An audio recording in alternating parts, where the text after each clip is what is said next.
This is people mapping. I start with me because I am the center of my universe. Then I start with my roots. I grew up on the Upper East Side. I went to Sacred Heart.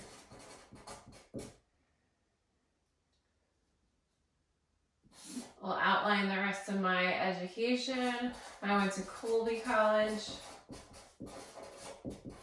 I went to College of the Atlantic.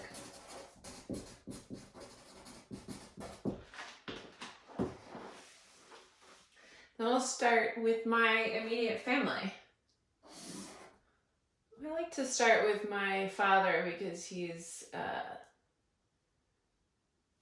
really rich with the resources. All right. So Dad. My dad went to UPenn and Wharton. He was a banker at UBS, Goldman Sachs.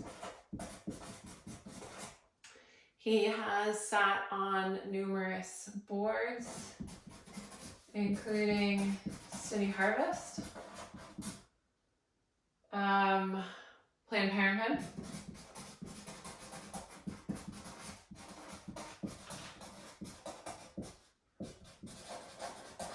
he is on the board of the Altman Foundation.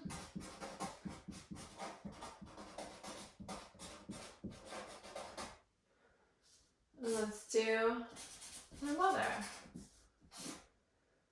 Again, I'm tapping into and listing groups of people or communities that I have access to. My mother worked at Sacred Heart for many years. She was the development director. She is a member and graduate of the New York Botanical Garden.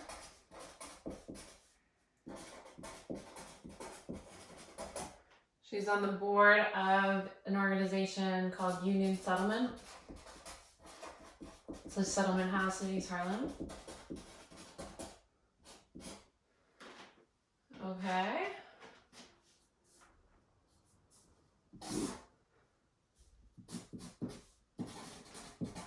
My kids. Henry and Gus. Through Henry and Gus, I have access to so many different groups of people. They both went to YMCA preschool.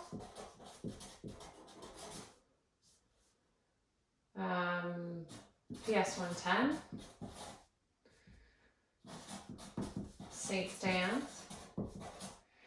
They were part of the McGolrick Park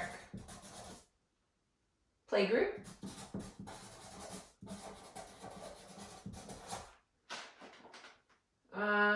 They are part of McCarran Tennis.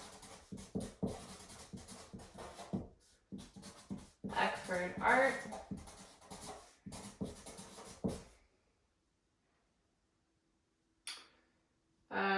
Williamsburg Music.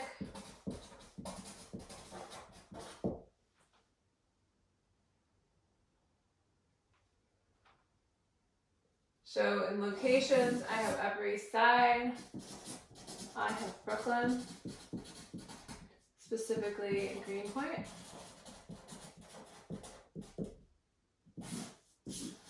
Okay. Stu, my husband, Gabe, went to USC Film School. Very small, niche program. He is a CrossFit junkie. I can't remember the name of this CrossFit gym, but it's a huge neighborhood institution.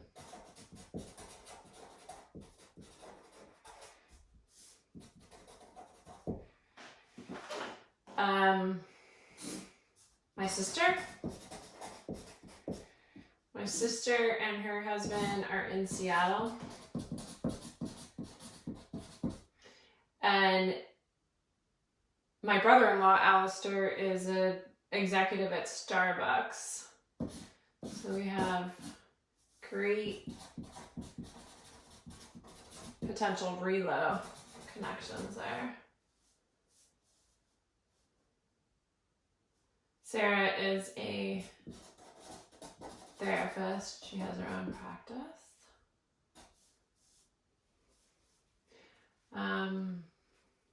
So you can start to see just by this map where my people are primarily.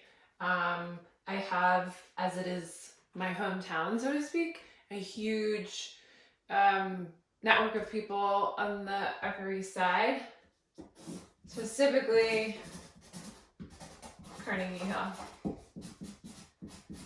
Okay.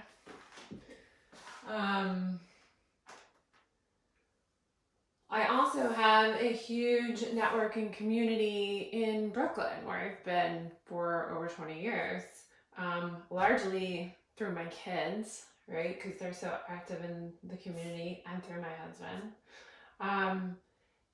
And if I were to strategize just physically where I would spend my time as a broker, one could argue you have roots in the Upper East Side. It would make sense. You have a lot of connections, a lot of alumni from Sacred Heart are still part of the community up there. However, the competition is fierce. There are a huge number of brokers. And I don't physically live there. I'm not an active member of the community. Whereas in Brooklyn and Greenpoint, the competition is far less fierce. I am an active part of the community. This is where I naturally and organically want to spend my time. It's where my kids are. It's, I think, a more, for me, authentic way of doing business. I can talk about real estate while I'm sitting watching them play tennis in McCarran Park. I know the inventory far better than I do in parts of Carnegie Hill right now. So if I were to strategize where I might focus my business, I think Greenpoint would make more sense. Now, this is the first round. This is just my immediate family. I can then branch off and do additional family members. I can do a whole people map. This is a fun one with my closest friends. The companies, communities, groups of people I have through my closest friends, my greatest advocates. And then this can also function as a roadmap for specific needs. Like, I like to use the example, say I needed to have a meeting with the mayor. Like, I needed to sit down with de Blasio and have a word or two. I could look at my map and say, okay, who do I know? Who is in my sphere that might be able to make that introduction, that might be able to make that happen for me? It's probably somewhere in here, right? It's probably, just looking here at my dad, someone on the City Harvest Board of Trustees has access to the mayor. So this is where I might start, right? If I needed a celebrity guest appearance for a fundraiser I was throwing, let's just say, I could look here. Good old Lady Gaga, who's a famous alum of Sacred Heart and is still hugely involved in the school. My cousin happens to be the director of alumni right now, and I could call her and say, Susan, I've got to get access to Gaga somehow, some way. The other great thing about people mapping too is looking at potential synergy in terms of marketing and sponsorships, like where I might want to do a first time buyer's workshop.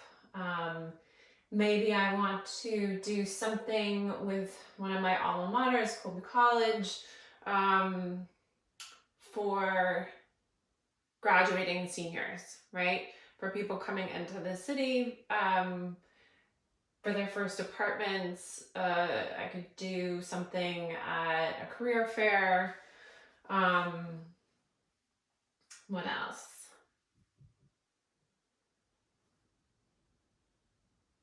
It also allows me to really look at who these community of people are and how I can get them into my database, right? I mean, lists are very hard to come by now, but I could, for instance, my dad still has this very close group of friends from Penn who go on a trip, I think it's to Maine, every year together for a reunion. It's probably 15 people, but it's 15 people I didn't have in my database. It's 15 people that have potentially power, connections, referrals that I could, because I am John Townsend's daughter, ask them if I can put them on my database and send them my newsletter. Just stay top of mind for them when New York real estate is coming into play. They'll think, oh, Molly Townsend. So that's another way where people mapping comes into play.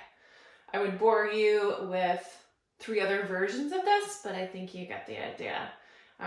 It's really fun.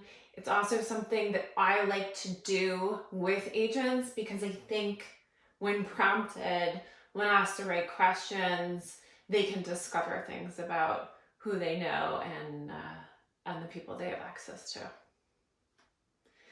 That's all for now. Thanks for watching.